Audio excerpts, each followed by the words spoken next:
What's up, guys? I'm Jeff, the founder of Worldwide Cyclery, and today we are going to dive into a review of the Revel Bikes Rascal.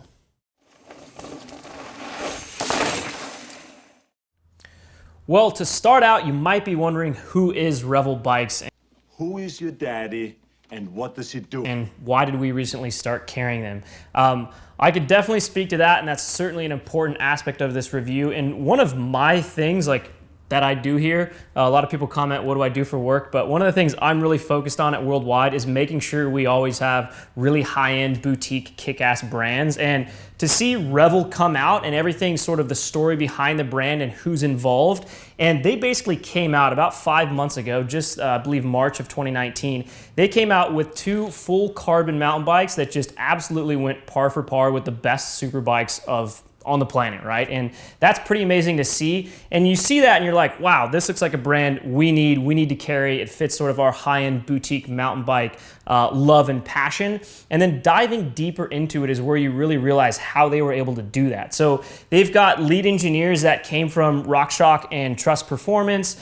They've licensed the suspension design CBF from the Canfield brothers. Canfield brothers is like a 20-year-old sort of historic, amazing sort of suspension platform company. And they're one of the few people that actually has a patented suspension design. There's not that many of them out there. A lot of them are kind of open patent. CBF is one of the few ones that is under patent, and that's what the two Revel bikes are using.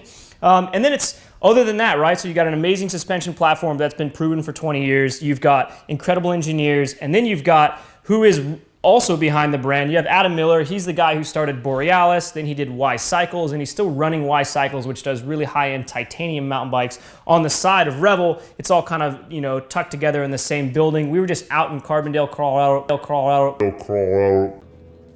What did you say? Carbondale, Colorado, recently visiting those guys, riding the bikes, and sort of checking everything out. In terms of suspension, the in-depth stuff that we're gonna go into with CBF, we're gonna cover in a video coming up, as well as sort of a behind the scenes of the actual guys at Revel and who's behind the brand and what they're up to. What are you guys just laughing? In Carbondale, Colorado. So the Rascal, the one we're going to talk about today, is a 130 mil travel 29er, and the Rail is a 165 mil travel 27.5 bike. So before we get into how this thing performs on the trail and some more details about CBF, let's check out some specs, build kits, and geo.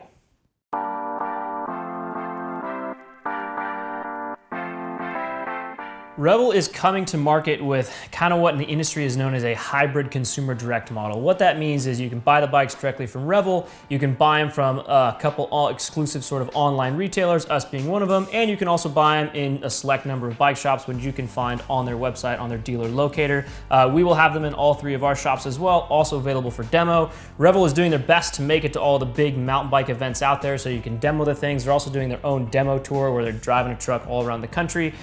So if you're interested, you can get a chance to ride these things and actually test them out yourself. As for build kits and frame-only options, they are offering a frame-only option, a frame plus fork, and then 3 build kits, and they're actually very competitively priced. Again, for a new brand, to see them come out with just top-notch bikes right out the gate and then have price points right here with this build kit is pretty impressive. So to dive into some of those specs right now.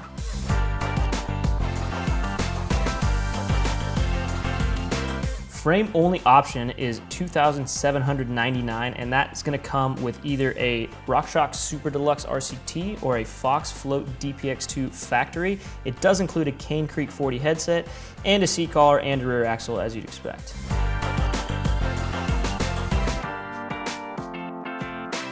Frame and fork option is something not a lot of brands do, but actually pretty cool if you're gonna be upgrading your bike and keep some of your existing parts. That's $3,499, and that's, again, same shock options, the Super Deluxe or the DPX2. As far as forks, you got a DVO Sapphire D1 or a RockShox Pike RCT3.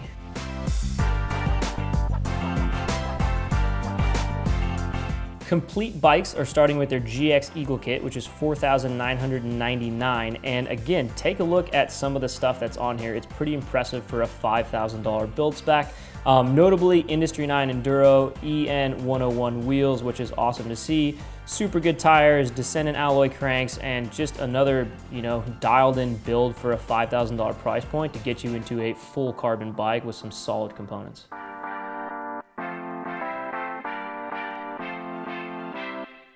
X01 Eagle kit at $6,999. That I'm sure is going to be the most popular one for people in this boutique high-end mountain bike segment. What's pretty amazing here is you're getting Industry Nine Enduro EN305 wheels, phenomenal suspension, and definitely just they're not skimping anywhere. So you've got NV M6 carbon bars, Reverb Stealth dropper, all sorts of just dialed in stuff.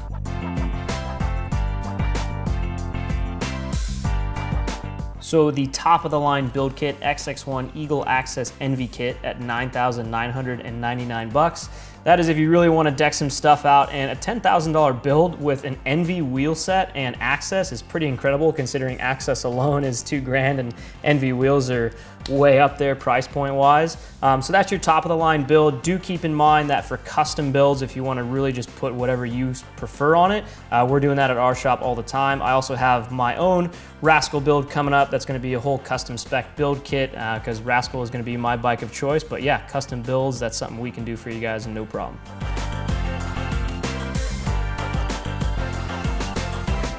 As for the geo of this bike, I'm actually pumped on what they did. I think when you're releasing a bike in 2019, it's pretty challenging. We're in the midst of a lot of brands sort of really pushing the limits on how long bikes should be per their labeled size.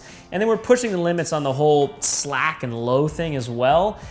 There's a lot of just little things brands all have to get right this day and age to sort of please the bike nerds out there, but also at the same time please most of the average people riding it. And I really am a believer that bike geometry is a bit personal preference.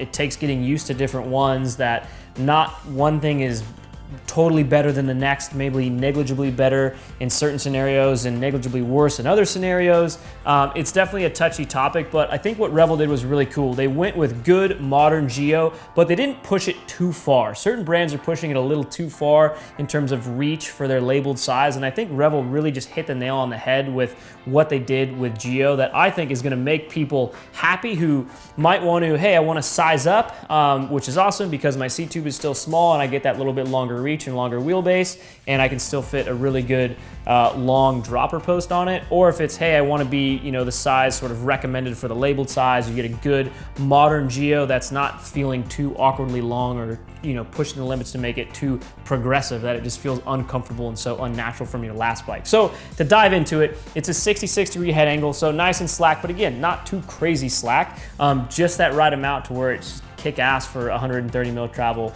29er. It's a 140 mil travel fork that does have a 51 offset, which again, I really like. A lot of brands are messing with the offset fork thing. We made a whole video all about that and how it kind of doesn't really do much. So if you're interested in fork offset, check that out.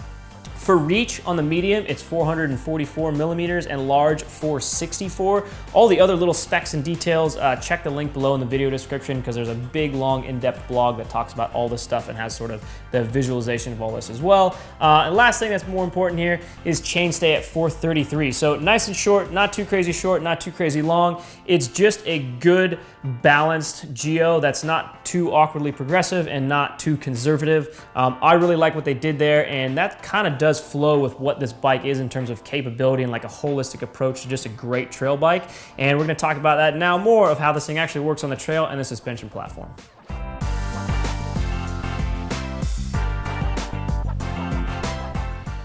So all that talk, how does this thing actually work out on the trail? I can tell you right now, I'm super impressed. I'm absolutely pumped on it, and I can kind of dive back into why. So CBF, the suspension platform that I mentioned, it's licensed by Revel through Canfield, and it's just an absolutely incredible suspension platform. And everyone who's a bike nerd who's been around for a long time and knows the Canfield brothers or ridden a bike with CBF sort of understands and knows why. Canfield's always made these really sort of beefy, more durable downhill bikes and freeride bikes that were always alloy.